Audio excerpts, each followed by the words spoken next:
Olá, esse é o terceiro encontro sobre conversas sobre integridade. Hoje conosco o presidente do Tribunal de Justiça, o desembargador Marcos Alaor Diniz Grangeiro. Só para contextualizar, no primeiro encontro nós falamos sobre o contexto em que surgiu a integridade e no segundo encontro nós falamos de ética e de relações socioprofissionais. Hoje nós vamos falar sobre jurisdição e a integridade também nas corporações, ou seja, na atividade meio e na atividade fim. Então, presidente, seja bem-vindo aqui a essa conversa. E o senhor, como é que o senhor diferencia a jurisdição e no nosso caso, como uma corporação grande como é o Tribunal de Justiça, na atividade meio e na atividade fim? Então, para contextualizar, eu não vejo grandes diferenças entre a necessidade de estabelecer-se compliance, integridade na atividade fim e na atividade meio. É certo que na atividade fim nós temos um código de ética do CNJ, que é o código de ética da magistratura, baseado nos princípios de Bangalore, que já determina que o magistrado tem que ter na sua vida privada e pública ética e integralidade, né? Agir com prudência, enfim, minimizar os riscos para a jurisdição e para a imagem do judiciário sempre. Tem sido essa a tônica de atuação do atual Corregedor Nacional do CNJ. Na atividade meio, né, nós somos uma grande corporação. Se na atividade fim a gente exerce uma atividade muito singular, que é a manifestação da jurisdição para solver conflitos, substituindo a vontade das pessoas em muitas vezes, na atividade meio nós somos uma grande corporação, né? Equiparável a qualquer outra empresa. Observe, dentro da área pública, no estado de Rondônia, nós somos o terceiro maior empregador do estado, né? É o próprio estado de Rondônia, a Prefeitura Municipal de Porto Velho e o Poder Judiciário de Rondônia, com uma diferença para o segundo lugar.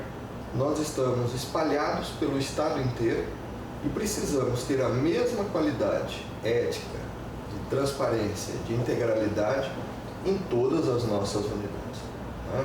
Não é possível mais agirmos isoladamente, imaginar que ninguém nos olha, que nós não somos controlados, imaginar que nós não temos responsabilidade para com a imagem do judiciário, e aqui, portanto, não vejo diferença entre a atividade meio e a atividade jurisdicional.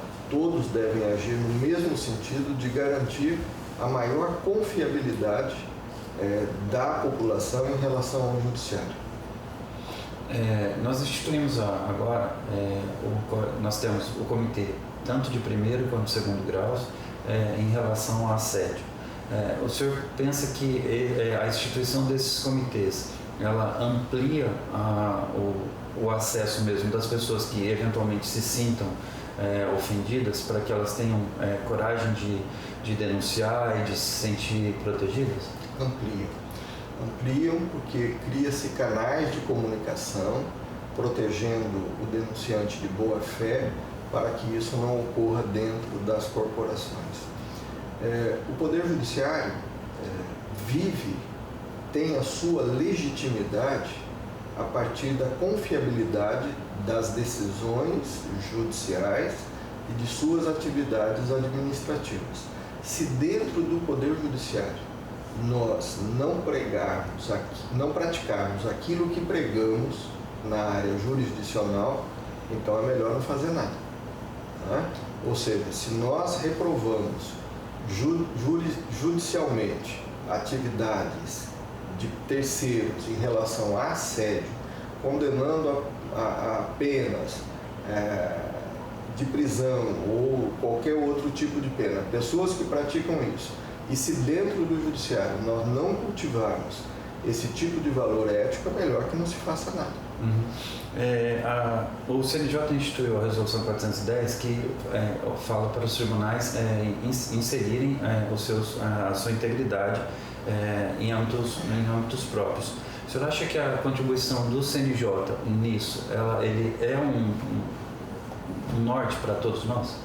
Sim, é preciso contextualizar um pouquinho de como, em que ambiente, em que cenário existe a ideia do compliance no poder público. Compliance vem de uma palavra compli, que é cumprimento, né? Uma palavra inglesa, e surge no contexto de escândalos de corrupção entre o poder público e a iniciativa privada. Escândalos que abalaram o país e os pilares da República. Efetivamente, nós não podemos nos excluir desse contexto de que isso possa acontecer dentro do judiciário. Daí porque a necessidade de previamente tomar providências, de implantar normas, de cultivar atitudes para que nós não caiamos no risco, nem próximo cheguemos de situações como a que vimos no passado. Daí porque essa resolução do CNJ é uma resolução absolutamente adequada, contemporânea aos riscos do nosso tempo, e nós precisamos efetivamente praticá-la. Porque veja, um orçamento tão grande como o do Judiciário, 4.200 servidores e colaboradores, é um universo imenso, né? A gente precisa ter a cultura realmente de uma integridade, de uma prática de ética para conferir legitimidade ao Poder Judiciário. E se for necessário, cortar na própria carne? Sem nenhuma dúvida. Sem nenhuma dúvida. Não há, e o Poder Judiciário do Rondônia tem dado prova disso, não há complacência, não deve existir complacência com o erro. Com o engano, com a boa-fé e com o descuido, a gente reelabora o ato. A gente faz com que aquilo não aconteça mais. Com a má-fé não existe, não pode existir complacência. E que princípios o senhor acha que estão ligados a essas questões de integridade? Olha, se eu olhar para a ética como uma matéria ampla, né, e olhar para o código de ética dos servidores públicos e dos próprios magistrados, a integridade na vida pessoal e na vida profissional talvez seja o fundamento de todo o programa de compliance.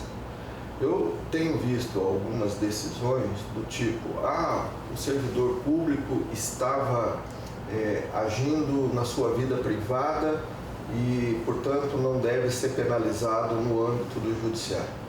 Quando a atividade ilícita ou de fora de prudência ou cautela que o servidor público comete na sua vida privada afeta os valores da instituição, deve sim ser reprimida no âmbito da sua atividade dentro da corporação.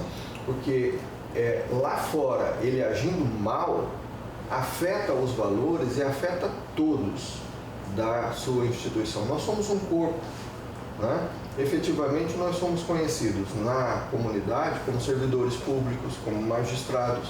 Então não dá para separar a vida privada da vida pública quando os valores cultivados pela instituição são afetados.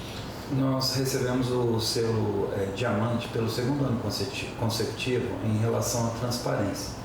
Esse selo é concedido pela União de Tribunais de Contas do país. O senhor acredita que a transparência também faz parte disso, nas nossas relações contratuais, nas nossas relações com servidores, nas nossas relações judiciais também, quando nossas decisões são públicas? É fundamental. E isso não se presta a favor nenhum, porque se cumpre a Constituição. É dever do judiciário na atividade fim e na atividade meio agir com transparência. Esse é o princípio constitucional, então, portanto, inegociável, né? Nada melhor que a luz do sol como detergente. Nada melhor. Presidente, nós estamos então cumprindo uma meta que nós nos estabelecemos de implantar o sistema de integridade. Nossa resolução já foi aprovada pelo Tribunal Pleno. E qual é a sua mensagem para o futuro em relação à integridade do Tribunal de Justiça de Rondônia? Então, integridade, no meu modo de ver, não é um estado, é uma ação que exige diariamente olhos e rega. Nós temos que regar todos os dias, cultivar todos os dias, criar a cultura todos os dias, policiarmos todos os dias, nos policiarmos todos os dias, para que a gente possa ter isso de forma perene. Porque senão fica apenas mais um programa que foi para o papel, mais uma informação ao CNJ de que nós cumprimos a nossa etapa, mas não se criou a cultura. É necessário criar cultura, é necessário diariamente regar. Por isso ela não é um estado de coisas, ela é uma ação, e é uma ação permanente. Presidente, queria agradecer ao senhor. Eu acho que essa sua fala nesse momento é uma regra, ou seja, o senhor está contribuindo para que a gente implante de verdade o sistema de integridade aqui no Tribunal de Justiça. Então esse foi o terceiro encontro de conversa sobre integridade, hoje com o presidente, desembargador Marcos Alor Diniz Grangeiro. Muito obrigado.